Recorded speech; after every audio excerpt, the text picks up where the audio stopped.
Combat free fall में हालात उतने आसान नहीं होते। आप पे दुश्मन की गोलीबारी होने के चांसेस हैं। आपको एक फॉरेन ड्रॉप जोन पे जाके लैंड करना है, आपको नेविगेशन करके जाना है, आपके पास एक्स्ट्रा लोड, एक्स्ट्रा इक्विपमेंट है, और ये तो सिर्फ ऑपरेशन की शुरुआत है। असली काम आपका लैंड करने के बाद से शुरू होता है। जिनका जर्रा जर्रा राष्ट्र प्रेम है, जिनका कतरा कतरा हिंदुस्तान, जिनका पल पल है देश दायित्व, जिनके लिए देश ही दिल, देश ही जान। जो हमारा सैनिक है वो अकेले में ही फोर्स मल्टीप्लायर है। फियर सब में होता है, but it is you overcome that fear. हम एक दूसरे के अगर आमने सामने भी है तो हमारा एक दूसरे पर इतना भरोसा है कि जो सामने वाला जो बंदा फायर कर रहा है वो मेरे ऊपर गोली नहीं आएगी और वो सिर्फ मेरे दुश्मन को ही एंगेज करेगी।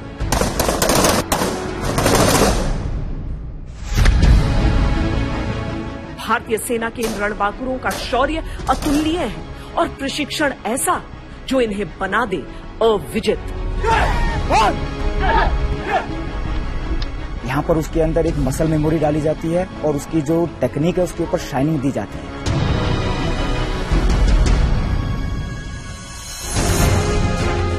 मेंटली फिजिकली इतनी ट्रेंड होते हैं कि हर जगह, हर मौसम, हर ट्रेन में अपने टास्क को पूरा करने की पूरी काबिलियत रखते हैं। जिसने ये कोर्स कर लिया वो इंडिपेंडेंट लड़ाई में उसको कोई भी टास्क मिले उस टास्क को आसानी से पूरा कर सकता है।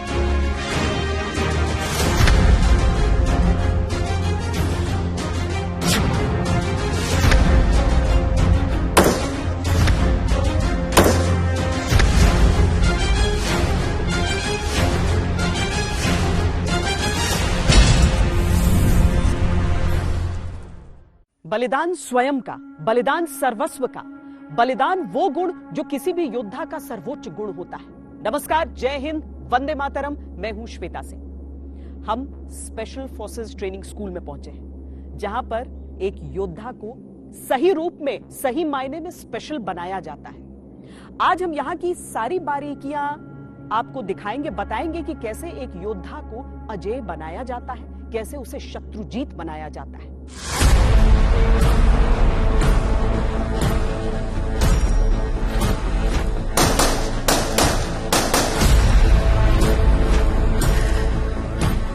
ये वो जगह है जहां सर्वश्रेष्ठ को उससे भी श्रेष्ठ बनाया जाता है।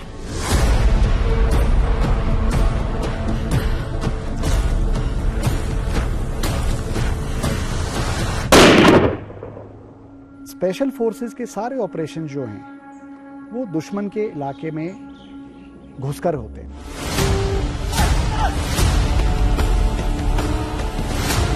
ये वो जगह है जहां सोच की कोई सीमा नहीं होती।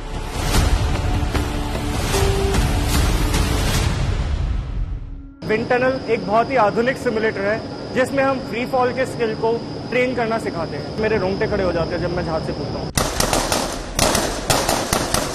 ये वो जगह है जहां क्षमताओं की कोई हद नहीं होती।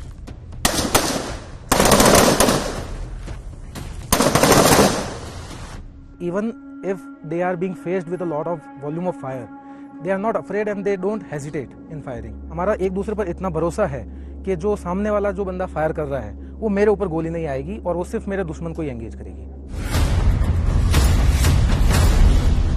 ये वो जगह है जहां असंभव को संभव बनाने के गुर सिखाए जाते हैं।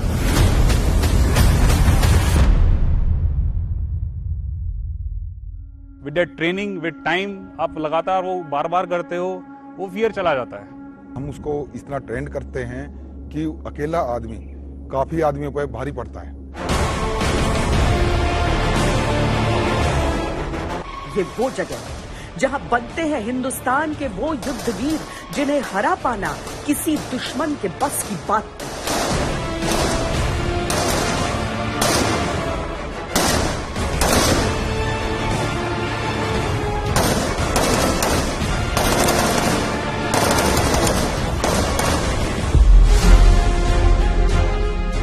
हमारे स्पेशल फोर्सेस की बुनियादी ट्रेनिंग ही अव्वल से भी बेहतर मानी जाती है और इस स्पेशल फोर्सेस ट्रेनिंग स्कूल में पहले से ही पूर्णतः प्रशिक्षित पैरा कमांडोज को किसी खास कला में एडवांस ट्रेनिंग दी जाती है। यानी जो निशाना लगाने में माहिर है उसे निशानेबाजी की हर विधा में महारथी बनाया जाता है,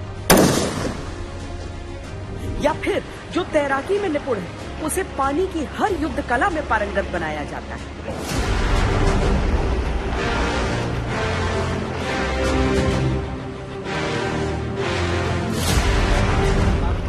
हम आज इस अतुलनीय प्रशिक्षण से आपको रूबरू कराएंगे। कैसे योद्धा को महायोद्धा बनाया जाता है वो बताएंगे। नए उपकरण, नए तरीके, नए माध्यम, नए विश्वास के साथ हिंदुस्तान के ये युद्धवीर कैसे खुद को बदलती परिस्थितियों में ढालते हैं, कैसे दुनिया में बनते हैं सर्वशक्तिमान।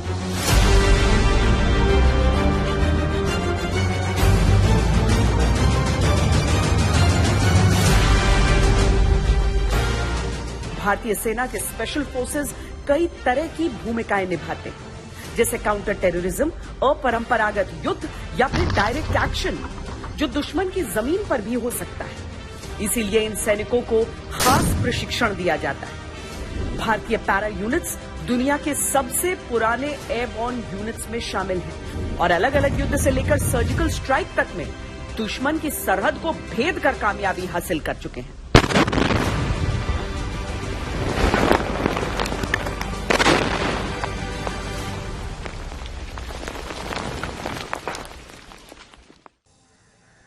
न कोई आहट, न कोई आवाज, वातावरण में कुछ इस तरीके से मिले हुए कि इस तरह का एक शांत झील को आप देखें, आपको यकीन ही नहीं होगा कि इसके भीतर से बंदूकों और हथियारों से लैस हमारे जवान इस तरीके से निकलेंगे। दुश्मन का जब इलाका होता है, वो क्षेत्र होता है, वहां पर इस तरह की जो कार्रवाई है वो निर्णायक हो जाती है। ये हमारे जो योद्धा है वो पानी के नीचे अपनी सांसों को थामे एक एक करके किस तरह से क्रम में एक रणनीति के तहत यहां से बाहर निकलेंगे और दुश्मन पर आक्रमण करेंगे, उसे कोई खबर ही नहीं लगेगी। और यह केवल एक प्रशिक्षण के तौर पर नहीं, बल्कि कई युद्ध की परिस्थितियों में, ऑपरेशंस की परिस्थितियों में वाकई इस तरह से हुआ है, दुश्मन को पता ही नहीं चलता और ये पैरा कमांडोज आ जाते हैं। पानी एक नेचुरल एनवायरनमेंट नहीं है ह्यूमन के लिए अंदर रहने के लिए, तो ये ऑलरेडी बहुत ही मुश्किल स्किल है।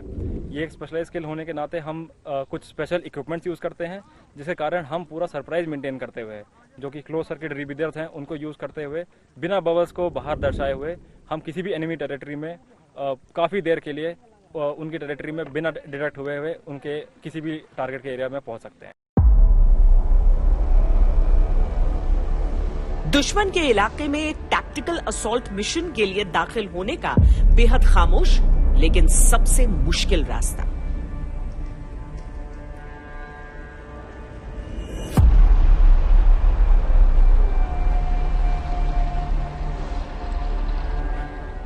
ऐसे बटालियंस में जो ऑलरेडी वॉलंटियर होकर के सोल्जर्स आते हैं, उनमें से जो अच्छे पानी में जो कॉन्फिडेंट सोल्जर्स होते हैं, उनको ही हम डाइविंग के लिए भेजते हैं। तो पूरे ही कॉम्बैट डाइविंग ऐसे बटालियन में सिर्फ 1% ही ऐसे कॉम्बैट डाइवर्स होते हैं जो अपना ट्रेनिंग पूरी कर पाते हैं। कॉम्बैट डाइविंग एक ऐसी कला है जहां सैनिक अंडर वाटर मिशन के लिए प्रशिक्षित किए जाते हैं। उपकरणों की मदद से पानी के नीचे बगैर पता चले ये लंबा समय बिता सकते हैं। पानी के नीचे ही किसी गुपचुप मिशन को अंजाम दे सकते हैं या फिर बिना आवाज नाव के जरिए ऑपरेशन लॉन्च कर सकते हैं। इसके लिए इन्हें कई तरह की ट्रेनिंग दी जाती है, जैसे close circuit diving, small boat operations और हेलो कास्टिंग।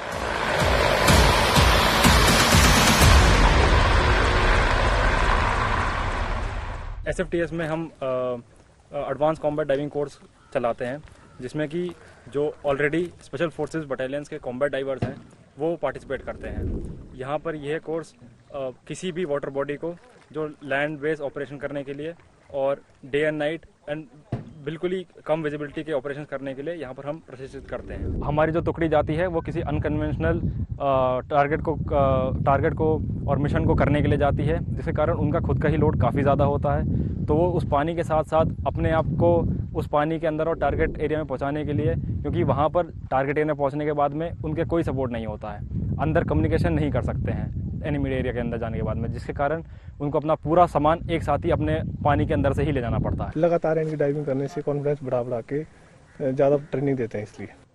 अब मतलब जो इस तरह के ऑपरेशंस होते हैं उसमें बेस्ट हैं हमारे जितने भी कमांडर्स हैं। जल थल नभ, अगर तीनों जगहों पर किसी एक का वर्चस्व है तो वो है हमारे स्पेशल फोर्सेस। ये नभ की ऊंचाइयों पर हवा में तैर सकते हैं, ये थल पर खूंखार मौत बनकर दुश्मन पर बरस सकते हैं, और ये जल की गहराइयों में गोते लगाकर दुश्मन की मौत का सामान ला सकते हैं।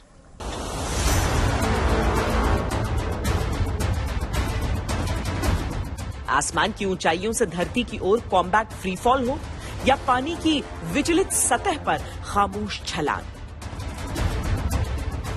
ये दुश्मन के इलाके में किसी भी रास्ते से दाखिल हो सकते हैं, पर दुश्मन के इलाके में घुसकर उससे लड़ना और जीतना दुनिया में सबसे मुश्किल कार्रवाई मानी जाती है, क्योंकि आप केवल अपने बूते होते हैं।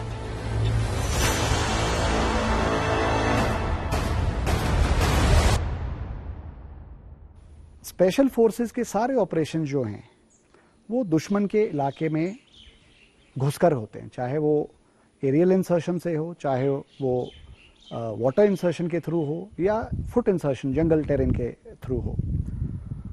सो हर एक जो सैनिक है एसएफ का वो इंडिपेंडेंटली, उसको इतना मादा होना चाहिए वो इंडिपेंडेंटली ऑपरेट करे और बिना किसी सहयोग के अपने दिए हुए टास्क को अंजाम दे सके। इनकी ट्रेनिंग ऐसी होती है कि ये छोटी से छोटी टुकड़ी में भी दुश्मन के पूरे दस्ते पर भारी पड़ते हैं। स्पेशल फोर्स ट्रेनिंग स्कूल में एक कमांडो को हम इस लायक बनाते हैं कि वो फिजिकली, मेंटली और तौर पर इतना फिट हो कि वो किसी भी समय, कहीं भी और किसी भी जगह पे होने वाली प्रॉब्लम को जल्दी से जल्दी हैंडल कर सके और उससे निपट सके। यहाँ इन कमांडोज को पीटीकेई की ट्रेनिंग दी जा रही है। ये आत्मरक्षा की सबसे घातक पद्धति में से एक है, एक ऐसा मार्शल आर्ट जो कॉम्बैट के लिए ही बना है। ये एक ऐसी कला है जिसके जरिए इनके हाथ ही हथियार बन जाते हैं, पर साथ ही धारदार और इम्प्रोवाइज्ड हथियारों के इस्तेमाल के तकनीक की भी ट्रेनिंग दी जाती है।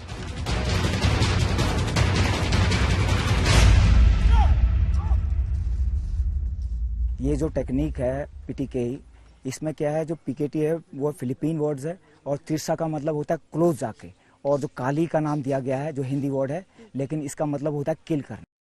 तो क्लोज जाके दुश्मन को किल करना है, इसका मकसद होता है।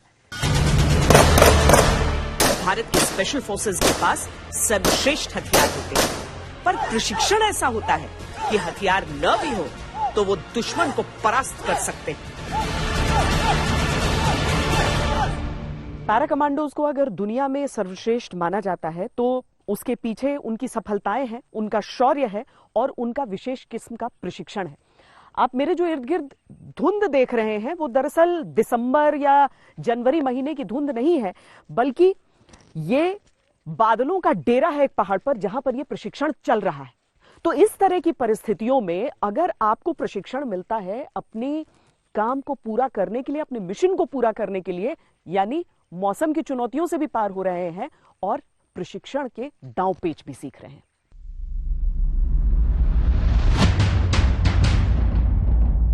प्रशिक्षण के लिए सैनिकों को एक रियल लाइफ सिचुएशन दी जाती है। यहां जो परिस्थिति दी गई है वो एक वीरान इलाके में एक घर से सैनिकों को बंधकों को छुड़ाने का टास्क दिया गया है।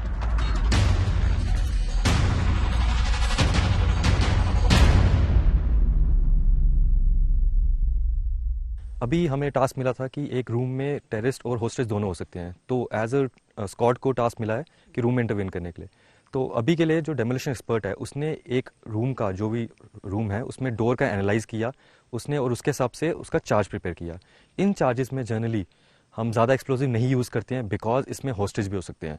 अगर हमें पता है सिर्फ इसमें टेररिस्ट हैं, सिर्फ एनिमी है, देन हम उसका जो क्वांटिटी है एक्सप्लोजिव्स की उसकी बढ़ा देते हैं, सो दैट जो ब्लास्ट इफेक्ट होगा उससे शॉक वेव्स होंगी और उससे टेररिस्ट को भी नुकसान पहुंचेगा। बट अगर इसमें होस्टेजेस होंगे तो हम इसमें एक्सप्लोजिव की क्वांटिटी मिनिमम रखेंगे, और अभी के लिए हमने इसमें सिर्फ कॉडेक्स रखी है। इस दिए हुए मिशन के लिए इन सैनिकों को परिस्थितियां देखकर अपनी योजना में कई परिवर्तन लाने होते हैं, जो उनकी सूझबूझ और समझ की भी परख है। साथ ही ये सैनिक तकनीकी रूप से भी सक्षम होते हैं। मिसाल के तौर पर इस ऑपरेशन में इस्तेमाल किए जा रहे विस्फोटक को ये खुद ऑपरेशन की जगह पर जरूरत के अनुसार तैयार कर सकते हैं।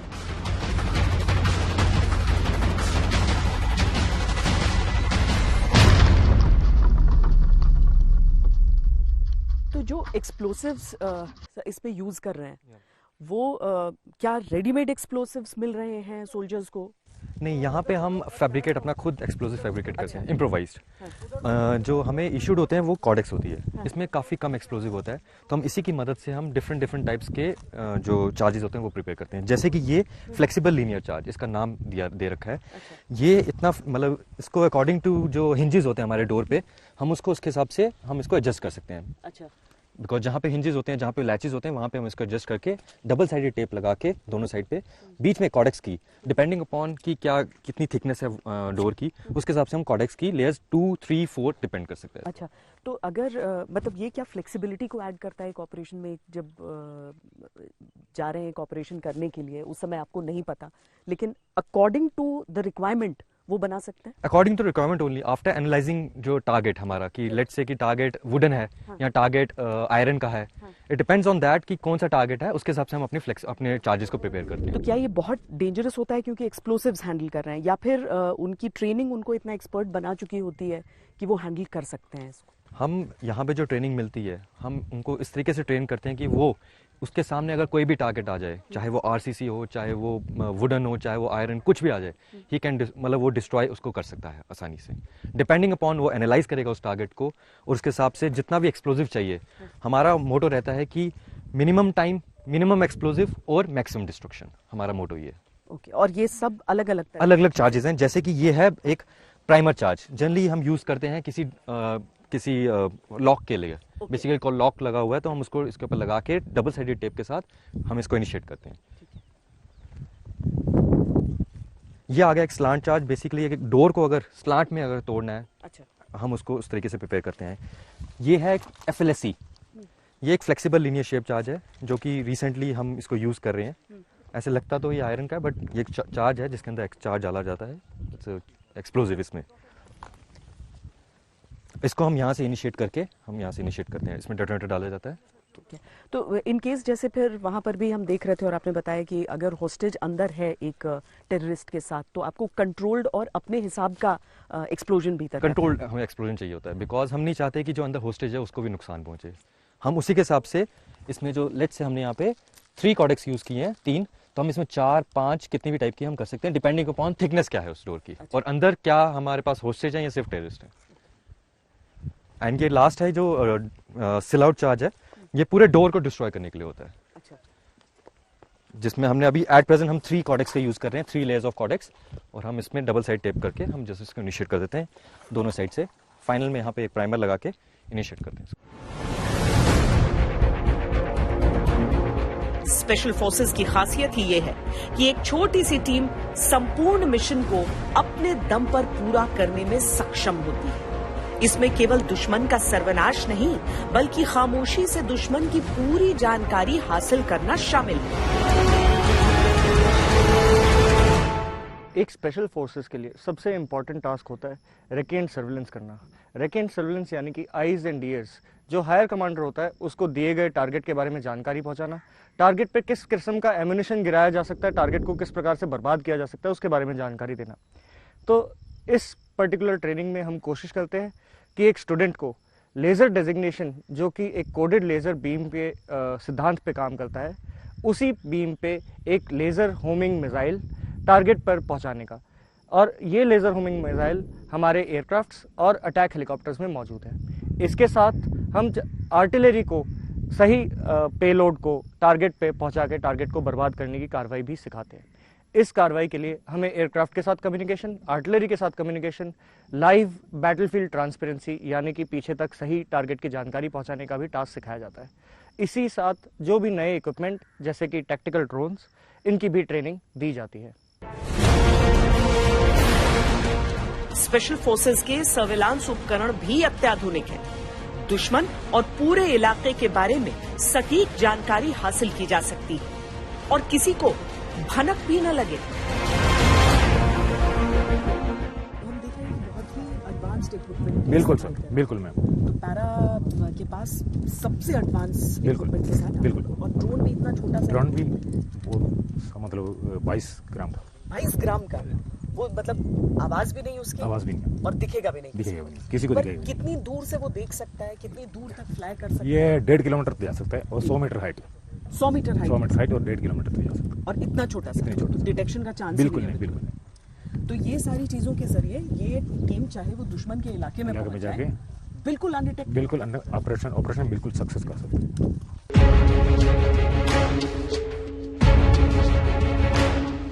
सैनिक हो, उनका प्रशिक्षण हो या उनके हथियार और उपकरण, हर एक पहलू हर तरह से स्पेशल। रुक रहे एक छोटे से ब्रेक के लिए।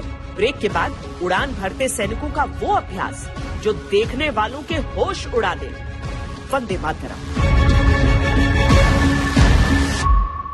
स्पेशल फोर्सेस ट्रेनिंग स्कूल का ये सबसे विचित्र लेकिन सबसे अनिवार्य, सबसे जरूरी प्रशिक्षण है। देखिए, हवा का वेग जिस तरीके से आ रहा है नीचे, उससे इंसानी शरीर आपको लगेगा कि आसानी से आसमान में उछल जा रहा है, लेकिन नहीं। इसके लिए भी एक प्रतिभा चाहिए, इसके लिए भी वो तकनीक चाहिए, इसके लिए भी वो तरीके चाहिए। आमतौर पर स्पेशल फोर्सेस में जो ट्रेनिंग होती है, एक हवाई जहाज जो कि उड़ान भर रहा है हजारों फीट की ऊंचाई पर, वहां से एक ट्रेनिंग के लिहाज से ऊपर से कूदना पड़ता है पीठ में पैराशूट लगाए। लेकिन उसकी अपनी बंदिशें होती हैं, अपनी लिमिटेशंस होते हैं, अपनी सीमाएं होती हैं। लेकिन यहाँ पर ये जो टनल है, ये अपने आप में क्रांतिकारी बदलाव है इस प्रशिक्षण प्रणाली में, जिसे शामिल किया गया है, जहां पर एक एक चीज यानी कि जो स्पीड है इस हवा की, जो हवा का टेम्परेचर है, वो भी वहां पर दर्ज होता रहता है। और किस तरीके से पहले एक जो कमांडो है वो इस हवा के साथ यहाँ पर उड़ान भर रहे हैं, और उसके बाद चूंकि जब हवाई जहाज से इन्हें कूदना पड़ेगा किसी ऑपरेशन के लिए, उस समय एक से अधिक कूदेंगे। और कैसे आप उस हवा में रहते हुए अपने शरीर को भी बैलेंस करते हैं और अपने साथी के साथ भी उस समय संपर्क में रहते हैं, कैसे आप उस ऑपरेशन में लॉन्च हो सकते हैं, ये देखने में जितना खतरनाक, जितना खौफनाक है, वो खुद ब खुद बताता है कि हमारे ये पैरा कमांडोज इतने बेहतर क्यों होते हैं। हमारे स्पेशल फोर्सेस के मस्तक और छाती पर सजे इस प्रतीक के मायने बड़े हैं, बलिदान, जिसमें नीचे की ओर भेदता कमांडो डैगर है और ऊपर की ओर विस्तार लेते विंग्स। ये चिन्ह हमारे स्पेशल फोर्सेस की खास काबिलियत का बखान करते हैं।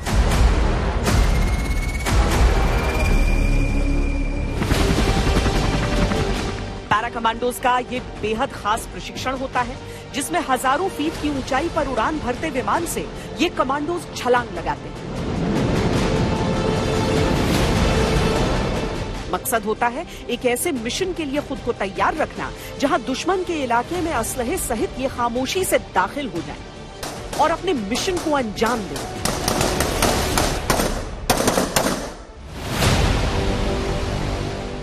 भारतीय सेना ने अलग अलग जंग से लेकर पाकिस्तान में आतंकी कैंप्स पर सर्जिकल स्ट्राइक में भी इसका इस्तेमाल किया है।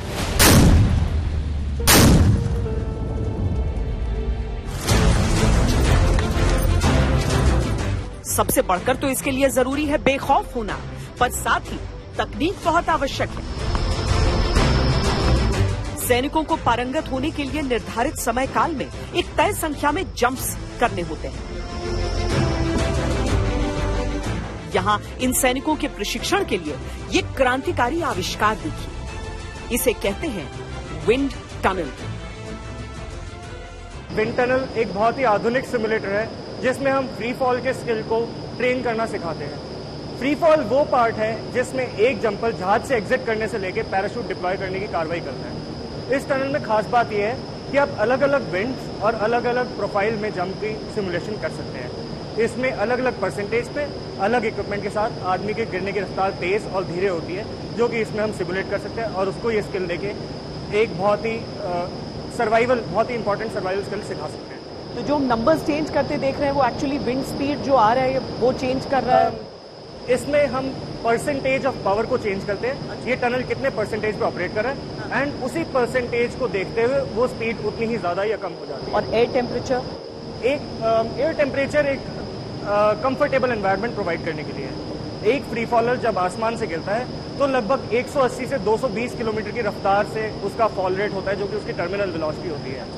इसमें हम लगभग 300 से 350 किलोमीटर की स्पीड तक सिमुलेट कर सकते हैं, जो कि वर्टिकल गिरने की स्पीड होती है। ट्रेनिंग के दौरान सैनिक अलग अलग प्रक्रियाओं से गुजर सकते हैं। अकेले फ्री फॉल की ट्रेनिंग मिल सकती है, एक से अधिक सैनिक हो सकते हैं, पूरे बैटल लोड के साथ भी कॉम्बैट फ्री फॉल का अभ्यास किया जा सकता है। हम एक स्टूडेंट को ट्रेन करना चाहते हैं कि वो लड़ाई की हालत में फ्री फॉल करने के काबिल हो जाए। फिर इसके बाद हम उसको एयरक्राफ्ट के माध्यम से सेम स्किल्स प्रैक्टिस कराते हैं और उसको माहिरता हासिल करवाते हैं। तो एक कॉम्बैट फ्री फॉल के दौरान एक सोल्जर को कितना वेट लेकर जाना होता है? हमारे पास जो मौजूदा पैराशूट है उसमें लगभग 150 से 200 किलो की लोड कैरिंग कैपेसिटी की क्षमता है एंड कुछ एक मॉडर्न पैराशूट है जिसमें इस कैपेसिटी से भी ज्यादा लोड हम ले जा सकते हैं। अच्छा, plus weapons, all kind of जो भी आपको ऑपरेशन में जरूरी पड़ने वाला सामान, वो सारी चीज, including your kiting, your weapon, your ammunition और कोई भी इस प्रकार का स्पेशल इक्विपमेंट जिसकी आपको लड़ाई के दौरान में जरूरत पड़ सकती है, उस सब को हम अपने पैराशूट के माध्यम से दुश्मन के इलाके में इंसर्ट कर सकते हैं। एक फ्री फॉल का एहसास क्या होता है? जब आदमी थर्ड डायमेंशन में अपने शरीर को महसूस करता है तो वो एक अनोखा ही अनुभव होता है और मैं ये स्किल लगभग लास्ट 10 साल से कर रहा हूँ। मेरे रोंगटे खड़े हो जाते हैं जब मैं जहाज से कूदता हूँ। ट्रेनिंग में अभी 2 को ही आप यूज कर रहे हैं या फिर? इसमें इस विंड टनल में हम लगभग 4 से 6 लोग और बेस्ड ऑन एक्सपीरियंस उससे ज्यादा लोग भी उड़ सकते हैं एक समय में। बेसिक किन चीजों का ध्यान रखना पड़ रहा है इसमें? फर्स्ट टाइम जो स्टेप कर रहा है, बॉडी बैलेंसिंग इंपॉर्टेंट है, काम माइंड। आपका अगर दिमाग में शांति है तो आपकी फ्लाइट में शांति होगी, अगर आपके दिमाग पे तनाव है तो आपके लिए फ्री फॉल जैसा स्किल नहीं बना है। इस विंड टनल के जरिए सैनिक जितना और जब चाहे ट्रेनिंग ले सकते हैं। इसके लिए उन्हें विमान की आवश्यकता नहीं, दिन हो या रात हो किसी भी समय ट्रेनिंग हो सकती है।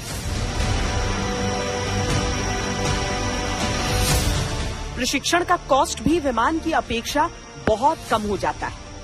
इसके साथ ही एक महत्वपूर्ण बात यह है कि पहली बार जंप कर रहे सैनिक के चोटिल होने की आशंका न के बराबर होने की उम्मीद है, क्योंकि इस विंड टनल के जरिए वो अपनी तकनीक को विकसित कर चुका होता है।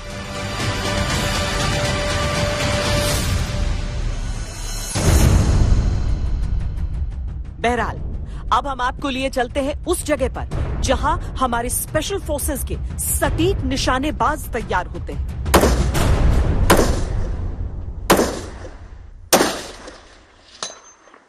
तीन 300 मीटर की दूरी से 6 सेंटीमीटर के एक छोटे से डिस्क पर निशाना साधना।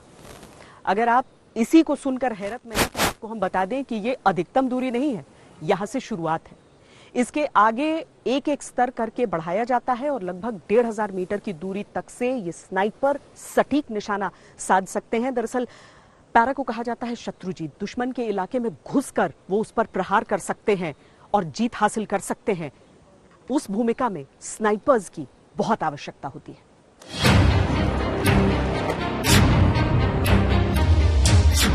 स्नाइपर एक ऐसा निशानेबाज जो कई किलोमीटर दूर से सटीक निशाना लगाने की काबिलियत रखता है। एक ऐसा निशानेबाज जो सबकी नजरों से ओझल है। एक ऐसा निशानेबाज जो किसी भी तरह के लक्ष्य को भेद सकता है। क्या हर कोई स्नाइपर बन सकता है? नहीं, एक्चुअली हर अच्छा फायरर भी स्नाइपर बन पाए ये ज़रूरी नहीं है, क्योंकि एक स्नाइपर में फायरिंग ही एक ऐसी काबिलियत नहीं है जो उसको स्नाइपर बना सकती है। एक स्नाइपर में फायरिंग के अलावा भी बहुत सारी स्किल्स, उसका पेशेंस लेवल बहुत हाई होना चाहिए, क्योंकि उसको दुश्मन के इलाके में हो सकता है कि कई बार उसको 4 से 5 दिन तक अकेले सिर्फ अपने बड़ी पैर के साथ रहना पड़ सकता है। तो उस केस में हम ये नहीं सोच सकते कि कोई मेंटली अगर थोड़ा सा भी इतना स्ट्रांग नहीं है तो वो स्नाइपर बन पाएगा। उसके अलावा उसका IQ लेवल एक नॉर्मल सोल्जर के मुकाबले बहुत ज़्यादा हाई होना चाहिए, क्योंकि दिनों दिन टेक्नोलॉजीज बहुत बढ़ती जा रही है और हम भी अपनी स्नाइपिंग स्किल्स में बहुत सारी टेक्नोलॉजी का इंक्लूड करते हुए हम भी अपनी स्नाइपिंग स्किल्स को और बढ़ावा दे रहे हैं। जिस तरह स्पेशल फोर्सेस की कार्रवाई दुश्मन के इलाके को भेद कर होती है, ये स्नाइपर्स भी दुश्मन के इलाके में रहकर अपने लक्ष्य को भेदते हैं। स्नाइपर की सबसे बड़ी खासियत ये होती है कि एक स्नाइपर जो है लंबे दुश्मन के टेरिटरी में जाकर लंबे रेंज से अपने आप को छुपाते हुए दुश्मन के हाई वैल्यू टारगेट को एंगेज करके उसको बर्बाद करता है।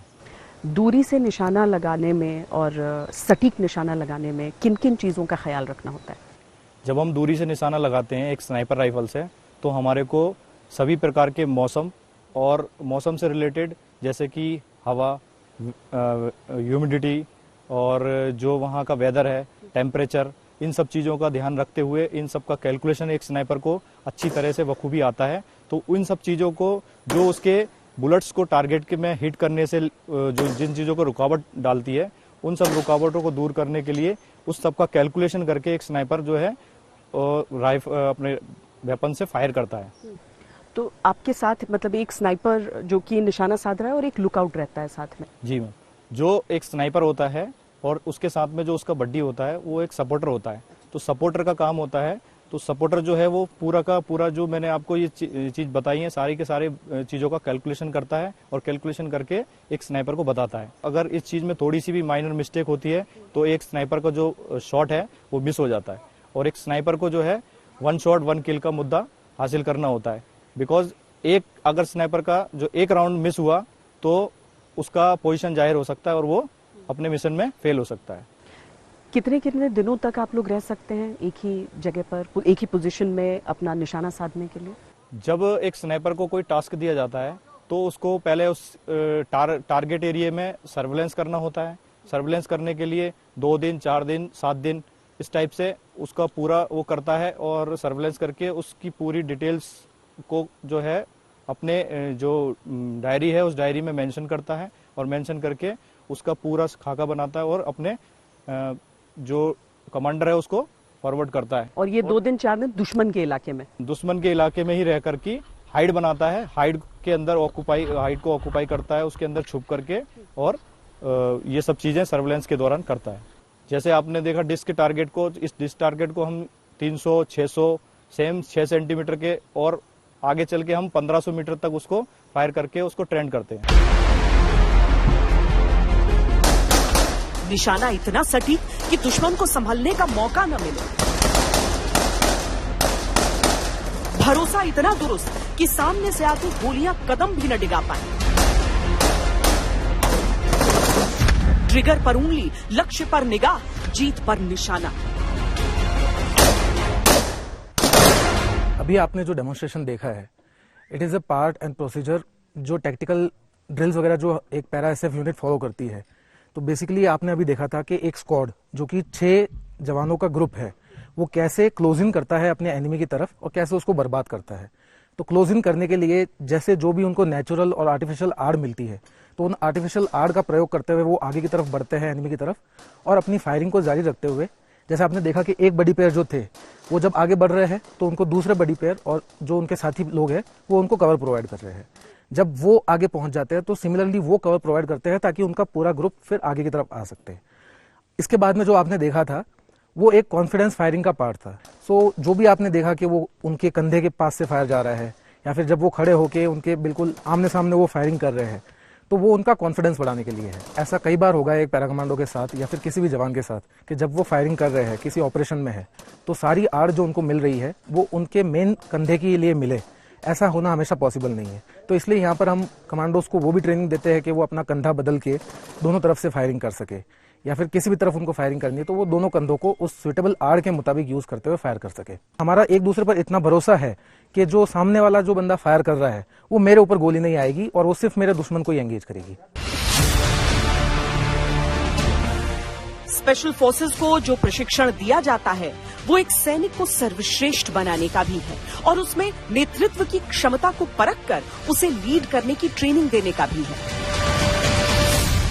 जितनी भी माउंटेन ट्रेनिंग हो, डिस्टेंस वॉरफेयर ट्रेनिंग हो या हाइल्टीट्यूड वॉरफेयर हो, पूरी ट्रेनिंग हम इस स्क्वाड्रन लीडर कोर्स में देते हैं ताकि एक जो यहाँ से जो स्क्वाड कमांडर निकलता है बन के, वो अपनी यूनिट में अपने स्क्वाड को अपने दिए हुए कमांडर द्वारा टास्क है जो उस टास्क को आराम से पूरा कर सके। आप क्या ट्रेनिंग अंडरगो कर रहे हैं? मैं एक स्क्वाड लीडर कमांडर हूँ। मेरी टीम स्मॉल टीम कॉन्सेप्ट पे काम करती है। ये मेंटली फिजिकली इतनी ट्रेंड होते हैं कि हर वेदर, हर मौसम, हर ट्रेन में अपने टास्क को पूरा करने की पूरी काबिलियत रखते हैं।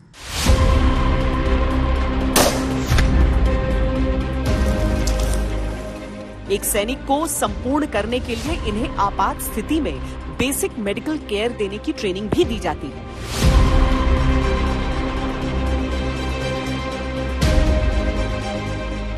जिन टास्क या ऑपरेशंस के लिए स्पेशल फोर्सेस को नियुक्त किया जाता है उनमें कैजुअल्टी होने की संभावना बहुत ज़्यादा होती है और साथ ही साथ ये ऐसे इलाके या जंगली क्षेत्र में ऑपरेशंस होते हैं जहां उन्हें बुनियादी चिकित्सा सेवा मिलने में बहुत समय लग जाता है। इसके लिए ये बहुत ज़रूरी हो जाता है कि एसएफ सोल्जर्स को बेसिक मेडिकल केयर के लिए हम उनको प्रशिक्षण प्रदान करें।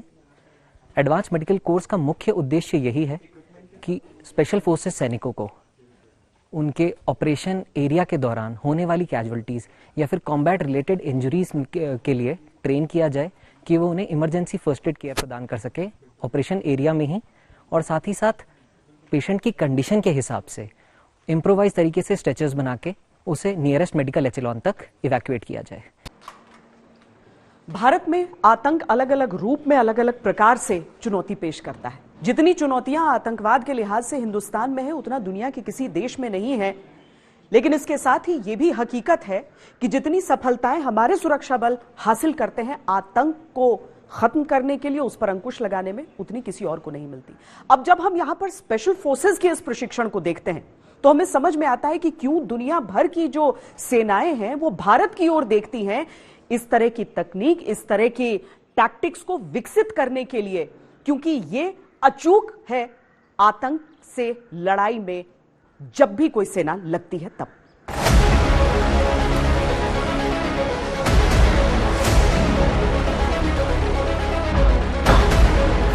स्कूल का रेजिंग हुआ था 1993 में as special forces training wing. ये नाहन हिमाचल प्रदेश में इसको खड़ा किया था।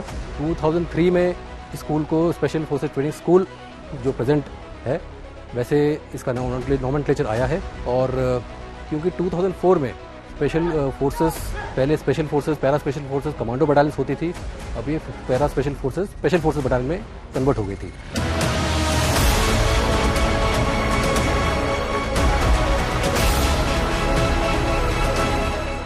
स्पेशल फोर्सेस ट्रेनिंग स्कूल में जो पैरा यूनिट्स के सेलेक्टेड इंडिविजुअल्स आते हैं उन्हें एक तो ऑपरेशन कम्युनिकेशन में और बैटलफील्ड कम्युनिकेशन में हम ट्रेन करते हैं, और जो हमारे स्पेशल इक्विपमेंट हैं उनमें उनको ट्रेनिंग दी जाती है ताकि जब ऑपरेशन में वो लोग जा रहे हैं एक तो उन्हें बाधा ना आए, एक अपने कमांडर को वो सूचित कर सकें और अपने ऑपरेशंस को सुचारू रूप से संपूर्ण कर सकें।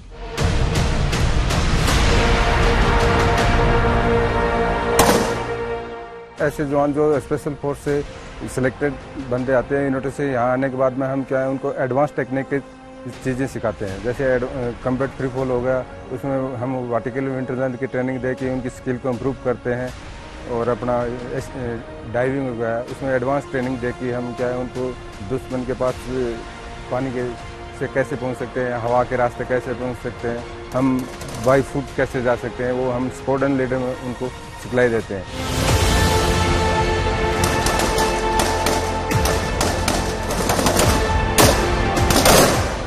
उनको मेडिकली सिखलाई देते हैं, डेमोलिशन सिखलाई देते हैं और एडवांस वेपन की ट्रेनिंग देते हैं हम यहाँ पर। जो हमारे पास नए वेपन आते हैं, नए वाले वेपनों को हम ट्रायल करते हैं यहाँ पर। उसके बाद हमारे जो सोल्जर हैं उनको हम उनके बारे में डिटेल से जानकारी देते हैं कि ज़रूरत पड़ने पर उसका बखूबी फ़ायदा उठा सकें।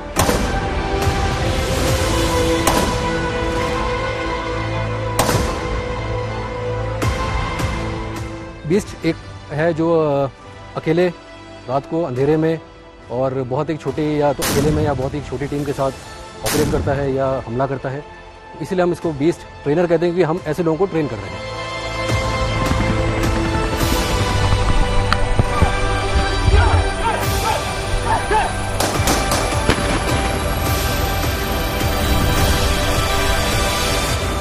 कहने वाले कह सकते हैं कि सर्वश्रेष्ठ की कोई परिभाषा नहीं होती है, लेकिन ये वो योद्धा है जो सर्वश्रेष्ठ को परिभाषित करते हैं।